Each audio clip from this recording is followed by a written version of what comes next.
Assalamualaikum warahmatullahi wabarakatuh. Apa kabar kalian semua? Semoga selalu dalam keadaan sehat walafiat ya. Ketemu lagi dengan saya Pak Mulyoko. Selamat datang di pembelajaran matematika kelas 9 semester yang kedua.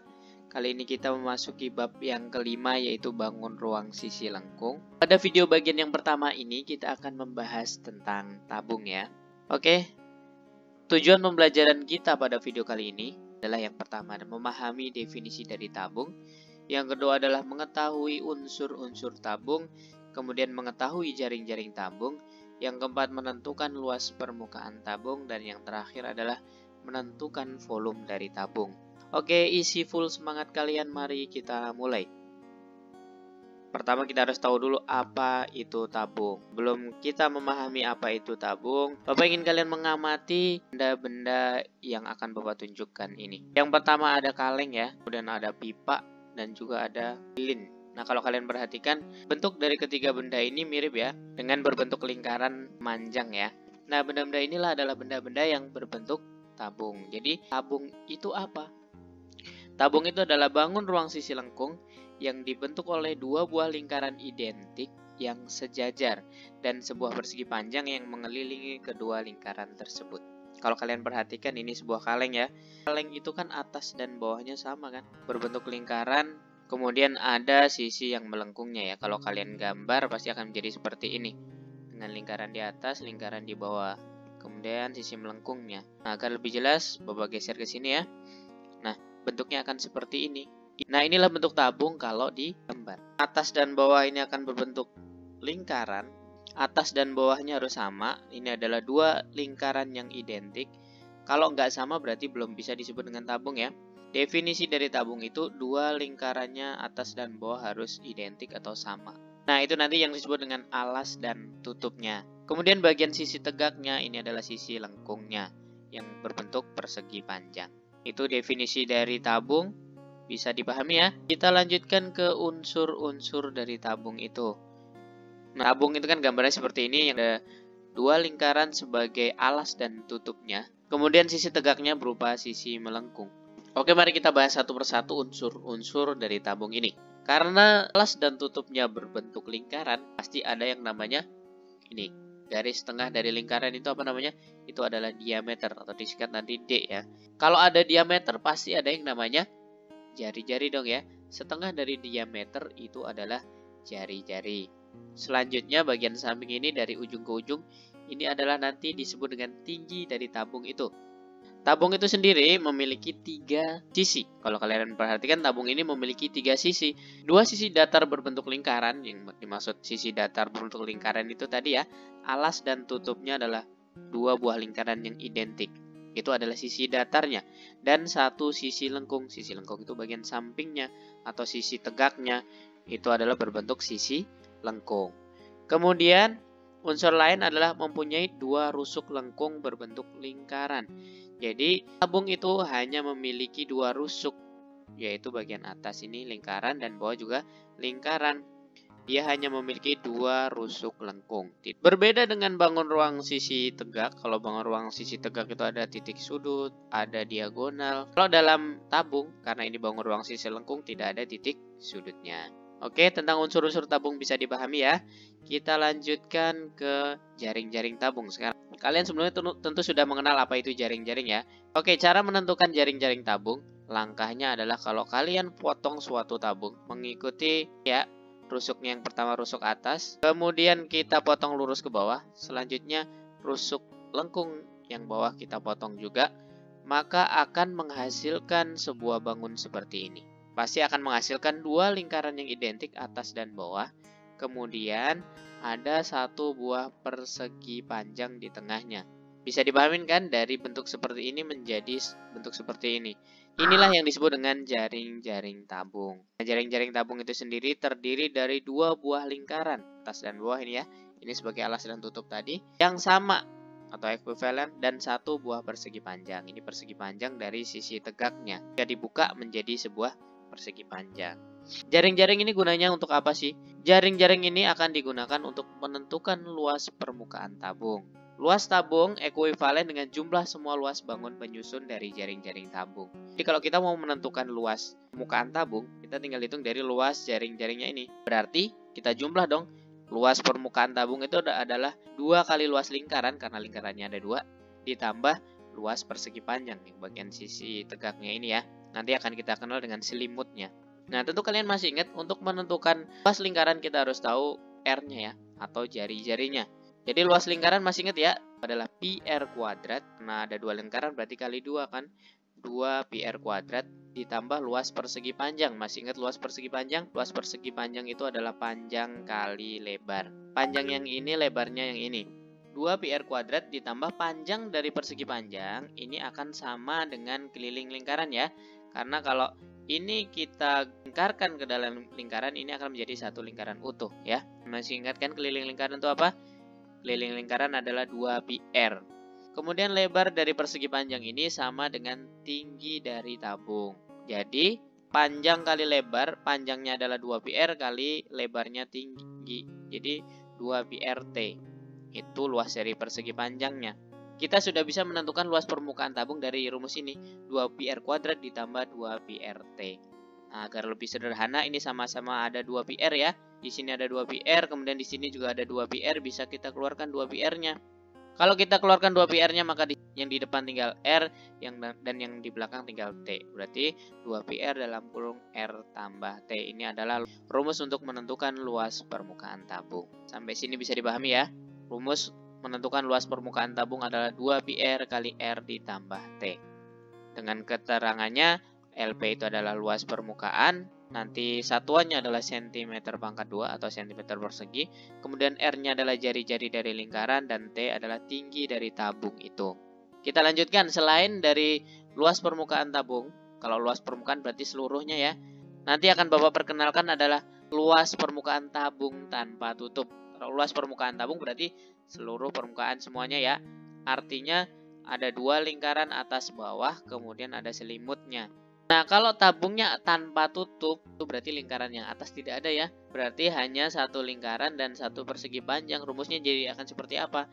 Jadi, pi r kuadrat ditambah 2 pi r t. Hanya hilang satu luas lingkaran ya. Berarti luasnya tinggal satu lingkarannya. Pi r kuadrat ditambah 2 pi r t. Kalau kita keluarkan pi r-nya, ya, karena sama-sama pi r, akan menjadi r dalam kurung R ditambah 2T. Jadi ini adalah luas permukaan tabung tanpa tutup itu adalah pi r kali R ditambah 2T. Satu lagi adalah luas selimut tabung. Tadi udah Bapak sampaikan, yang persegi panjang ini disebut juga dengan selimut tabung. Jadi luas sisi tegak itu sama aja luas dari selimut tabungnya. Nah, berarti untuk menentukan luas selimut itu adalah sama aja luas persegi panjang saja. Kita kan sudah cari tadi luas persegi panjang ini ya. Jadi luas selimut tabung itu adalah 2 pi r t. Oke, sampai sini bisa dipahami ya. Oke, kita lanjutkan ke volumenya sekarang. Kalian tahu kan apa yang disebut dengan volume? Ini ada gambar sebuah tabung. Yang perlu diingat lagi, kalau tabung itu ada alas yang berbentuk lingkaran, dia memiliki tinggi. Kalau yang dinamakan volume itu adalah isinya, berarti isi dari bawah sampai ke atas. Itu adalah volume dari tabung. Volume dari tabung itu adalah hasil perkalian dari luas alas tabung dengan tinggi tabungnya. Untuk sekedar mengingatkan kembali, kalau kalian diminta menentukan volume dari bangun apapun, itu selalu luas alas dikalikan dengan tingginya ya. Begitu juga volume tabung ini sama dengan luas alas kali tinggi. Yang kita ketahui tadi alas dari tabung ini adalah berbentuk lingkaran. Kita sudah tahu dong luas lingkaran itu apa? Luas lingkaran itu adalah pi r kuadrat. Berarti volume tabung adalah pi r kuadrat kali T. Jadi volume tabung itu adalah pi r kuadrat kali T. Dengan keterangannya, P itu adalah volume. Nanti satuannya adalah pangkat 3. Begitu nanti bisa cm, meter, atau apapun ya. Kemudian R itu adalah jari-jari alas lingkaran. Dan T itu adalah tinggi tabungnya. Kita sudah mempelajari luas permukaan dan juga volume. Nah, untuk lebih jelasnya, kita langsung ke contoh soalnya ya. Contoh soal yang pertama. Menghitung luas dan volume tabung. Tentukan luas permukaan dan volume tabung di bawah ini. Dan misalkan ada gambar seperti ini, sebuah tabung dengan jari-jari ya, jari-jari berarti yang ini jari-jari ya. Jari-jarinya 7 cm, kemudian tinggi tabungnya adalah 20 cm. Kita tentukan luas permukaan dan volume dari tabung ini. Pertama kita tulis dulu apa yang diketahui. Yang diketahui adalah yang pertama R-nya jari-jari ya, sama dengan 7 cm, kemudian tinggi dari tabung ini adalah 20 cm. Oke, kita coba jawab. Kita tadi sudah punya rumus menentukan luas permukaan dan volume ya. Kita awali dari luas permukaan tabung dulu. Luas permukaan tabung tadi adalah 2pi R kali R ditambah T. Kita masukkan yang sudah diketahui. 2pi, R-nya kita masukkan nilainya adalah 7. Kemudian T-nya adalah 20, berarti 2pi kali 7 kali 7 ditambah 20. 2pi kali 7 hasilnya adalah 14pi. Kemudian 7 tambah 20 hasilnya adalah 27. Tinggal kita kalikan ya. 14 kali 27 hasilnya adalah 378 pi cm pangkat 2. 2pi kali 7 hasilnya adalah 14 pi. Kemudian 7 tambah 20 hasilnya adalah 27. Tinggal kita kalikan ya. 14 kali 27 hasilnya adalah 378 pi cm pangkat 2. Jadi ini luas permukaan tabungnya nih ya. 378 pi cm pangkat 2. Sebenarnya sampai sini cukup ya. Pi-nya boleh tidak diubah. Kalau kalian diminta menentukan hasilnya tanpa ada nilai pi-nya, tinggal kita kalikan dengan nilai pi-nya ya. Kalian masih ingat kan nilai pi itu adalah 22/7 atau 3,14, tergantung mana yang kalian gunakan. Agar lebih mudah menghitungnya, kita bisa mulai dari sini ya. Jadi pi-nya kita rubah menjadi salah satu dari ini, bisa 22/7 atau 3,14, tergantung mana yang akan kalian pakai. Karena ini adalah kelipatan 7, maka kita gunakan pi yang 22/7 ya. Nanti penghitungannya adalah 14 kali 22/7, pi-nya kita ganti 22/7, kali dengan 27. Ini bisa kita coret 14 dan 7-nya, masing-masing kita coret bagi 7, maka akan tinggal 2 ya ini. 2 kali 22 kali 27 itu hasilnya adalah 1188 cm pangkat 2. Ya, ini hasil akhirnya dari luas permukaan tabung, atau nanti kalau kalian menggunakan 3,14 berarti tinggal kalikan dengan 3,14. Oke, selanjutnya kita cari volume dari tabung itu. Rumus volume tadi adalah pi R kuadrat kali T ya. Kita masukkan pi R-nya 7 berarti pi kali 7 pangkat 2 kali T-nya 20. 7 pangkat 2 itu hasilnya adalah 49, berarti 49 pi kali 20 hasilnya adalah 980 pi cm pangkat 3. Kalau diminta menentukan tanpa ada pi-nya berarti tinggal kalikan dengan 22/7 atau 3,14. Menentukan luas dan volume bisa dipahami ya. Kita lanjutkan ke contoh soal yang kedua. Menghitung panjang jari-jari jika diketahui luas tabungnya.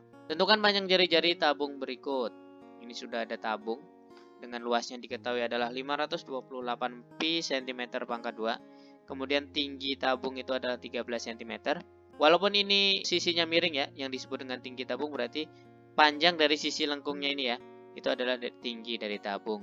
Kemudian yang ditanyakan adalah R-nya. Kita tuliskan yang diketahui dulu. Luasnya adalah 528 pi cm pangkat 2, kemudian tingginya 13 cm. Kita jawab, karena yang diketahui adalah luas, kita gunakan rumus luas permukaan tabung. Luas permukaan tabung tadi rumusnya adalah 2pi R kali R tambah T. Kita masukkan yang sudah diketahui, luasnya sudah ketahuan 528 pi ya, sama dengan 2pi R kali R tambah T-nya adalah 13. Untuk lebih memudahkan penghitungan, di sini sama-sama ada pi, bisa kita coret ya. Berarti hasilnya tinggal 528 sama dengan ini kita kalikan dengan distribusi ya. 2R kali R hasilnya adalah 2R kuadrat. 2R kali 13 hasilnya adalah 26R. Kalau sudah sampai sini diapakan?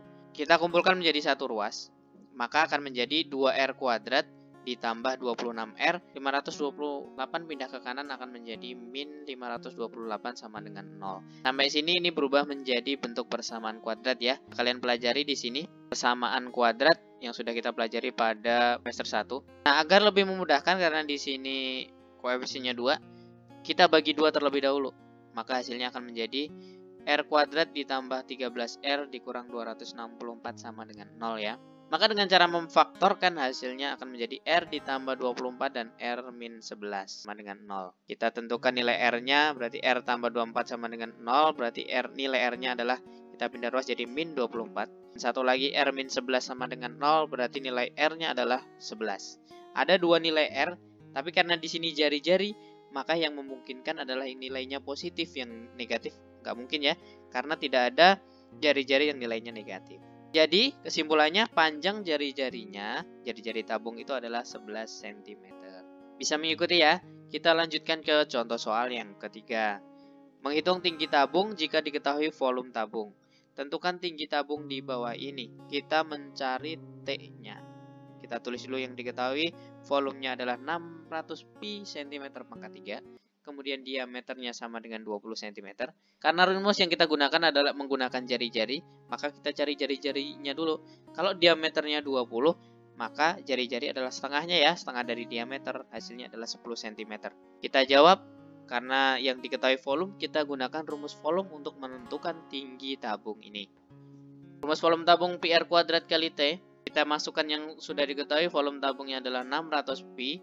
Kemudian R-nya 10 berarti pi kali 10 kuadrat kali T.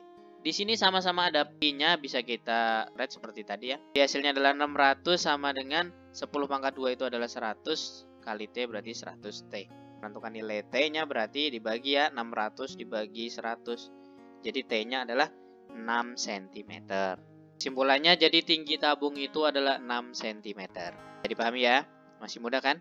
Kita lanjutkan ke contoh yang keempat. Menghitung jari-jari tabung jika diketahui volume tabung. Tentukan panjang jari-jari tabung di bawah ini. Kita tulis yang diketahui volumenya adalah 294 pi cm pangkat 3. Kemudian tinggi tabungnya adalah 6 cm. Kita jawab menggunakan rumus volume. Volume tabung sama dengan pi R kuadrat kali T. Kita masukkan yang sudah diketahui. 294 pi sama dengan pi R kuadrat kali T-nya 6. R-nya belum diketahui ya. Sama-sama ada pi bisa kita sederhanakan, kita coret. Jadi 294 sama dengan R kuadrat kali 6 itu hasilnya adalah 6R kuadrat. Berarti mencari R kuadrat itu dibagi 294 dibagi 6. Hasilnya adalah R kuadrat sama dengan 49. Kalau R kuadrat sama dengan 49 maka menentukan R-nya berarti diakarkan ya. Akar dari 49 itu adalah 7 cm. Jadi jari-jari tabung itu panjangnya adalah 7 cm. Nah, bisa dipahamin kan ya? Kita lanjutkan ke contoh soal yang kelima. Menghitung luas tabung tanpa tutup. Tadi Bapak sudah sampaikan rumusnya. Ini contohnya seperti ini. Sebuah gelas berbentuk tabung seperti pada gambar di bawah ini. Tentukan luas permukaan gelas tersebut. Kalau kalian perhatikan sebuah gelas itu kan berbentuk tabung seperti ini ya. Kalau gelas biasa bagian atasnya adalah tidak ada tutupnya atau bolong, sehingga bisa digunakan untuk menampung air. Itu berarti tabung tanpa tutup, tabung yang tidak ada tutupnya. Kita tulis dulu yang diketahui. Ketahui dari sini ke sini berarti diameter ini ya. Diameter sama dengan 14 cm, kemudian tinggi dari gelas itu adalah 15 cm. Diameternya 14, R-nya sama dengan 7 cm. Ditanyakan adalah luas permukaan gelas. Berarti, mari kita mencari luas permukaan tabung tanpa tutup ya. Itu rumusnya adalah pi R kali R tambah 2T. Seperti yang sudah kita tentukan tadi. Kita masukkan yang sudah diketahui. Pi kali R-nya adalah 7 kali 7 ditambah T, 2 kali T. Jadi 2 kali T-nya adalah 15. Pi kali 7 hasilnya adalah 7 pi. 7 ditambah 2 kali 15 itu adalah 30. Berarti 30 tambah 7 hasilnya adalah 37. 7 pi kali 37 itu adalah 259 pi cm pangkat 2. Ini hasil dari luas permukaan tabung tanpa tutup atau dari luas permukaan gelas ini. Nah, kalau kalian diminta menentukan luasnya tanpa ada nilai pi, hanya sama seperti contoh sebelumnya tadi. Kita masukkan nilai pi-nya 2/7 atau 3,14 karena ini ada angka 7. Kita gunakan 22/7 ya. 7 kali 22/7 kali 37. 7 dengan 7 bisa kita coret kan? Maka tinggal 22 kali 37 hasilnya adalah 814 cm persegi. Ini adalah luas dari permukaan gelas ini. Oke, luas permukaan gelas itu adalah 259 pi cm persegi atau 814 cm persegi. Itu dia penjelasan mengenai tabung. Mulai dari pengertian tabung, unsur-unsurnya, luas permukaan tabung dan juga volume disertai contoh-contoh soalnya. Apabila masih ada pertanyaan silahkan ditanyakan melalui kolom komentar ya. Terima kasih sudah menyimak video ini. Jangan lupa untuk like, share, komen, dan juga subscribe channel Matuzeva. Semoga video ini bermanfaat untuk kalian. Terima kasih. Wassalamualaikum warahmatullahi wabarakatuh.